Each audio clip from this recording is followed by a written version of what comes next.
Selamat datang kembali di pembahasan kita.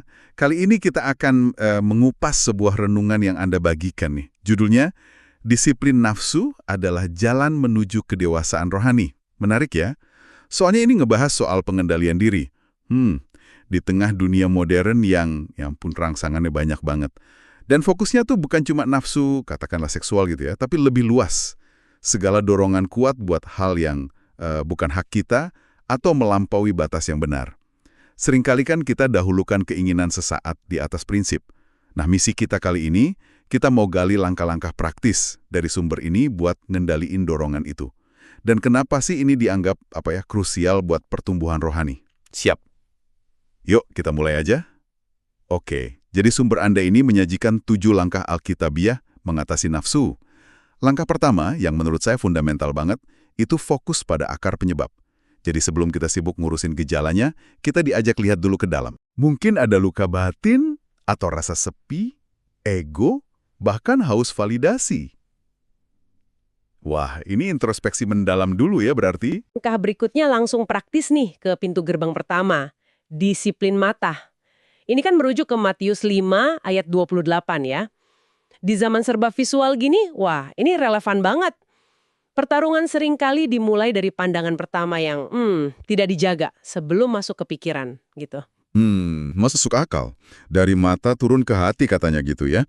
Terus sumber ini juga nyinggung soal fisik dan mental kita nih.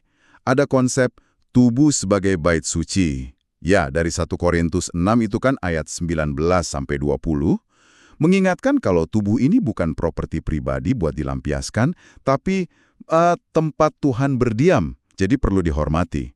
Lalu ada juga soal menggantikan isi pikiran. Ini sejalan sama Filipi 4 ayat 8, jadi bukan cuma neken pikiran negatif, tapi aktif ngisinya dengan yang benar, yang mulia, yang murni. Iya, prosesnya aktif ya. Bukan cuma nolak yang jelek, tapi proaktif mengisi dengan yang baik. Ini membangun pertahanan dari dalam gitu. Dan ini diperkuat lagi sama langkah menyimpan firman di hati. Seperti di Mazmur 119 ayat 11 itu. Jadi kayak referensi dan kekuatan gitu ya, pas godaan datang. Benteng internal lah istilahnya.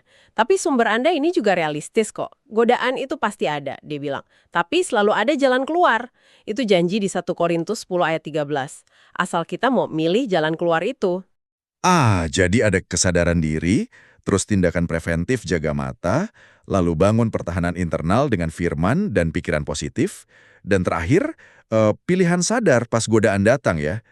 Terus langkah terakhirnya gimana nih buat menyatukan semua? Nah, puncaknya ini menurut sumber ini adalah kerendahan hati dan pembaruan pola pikir.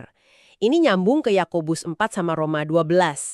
Artinya ya kita ngakuin keterbatasan diri, tunduk sama Tuhan, dan yang paling penting nih, secara aktif mengubah cara kita mikir.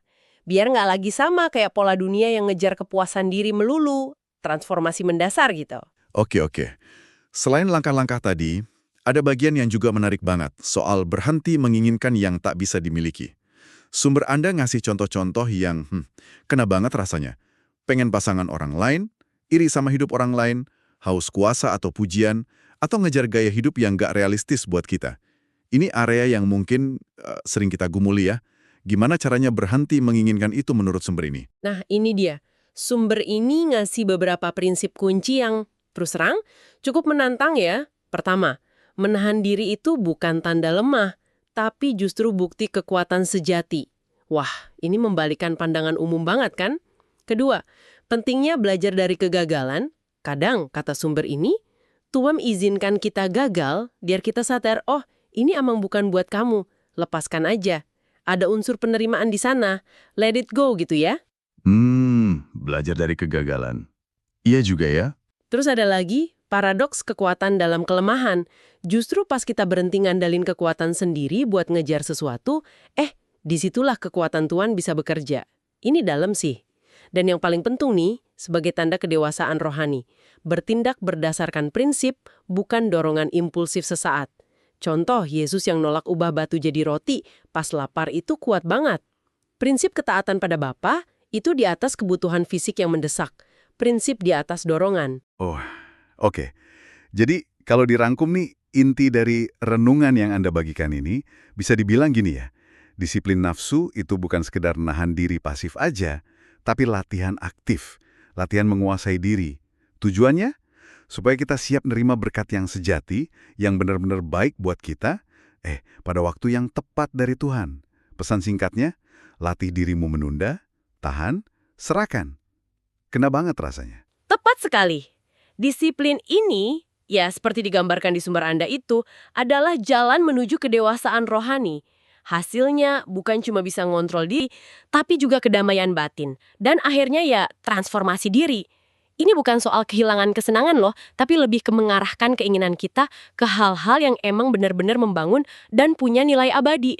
Nah, sebagai penutup nih, mungkin jadi bahan refleksi juga buat Anda yang mendengarkan. Kalau tadi dibilang menahan diri itu bentuk kekuatan sejati, kira-kira area spesifik mana dalam hidup Anda sekarang yang paling butuh kekuatan menahan diri ini? Dan dari semua prinsip yang kita obrolin tadi, langkah konkret paling pertama apa ya yang rasanya paling mungkin buat Anda mulai latih? Coba direnungkan ya.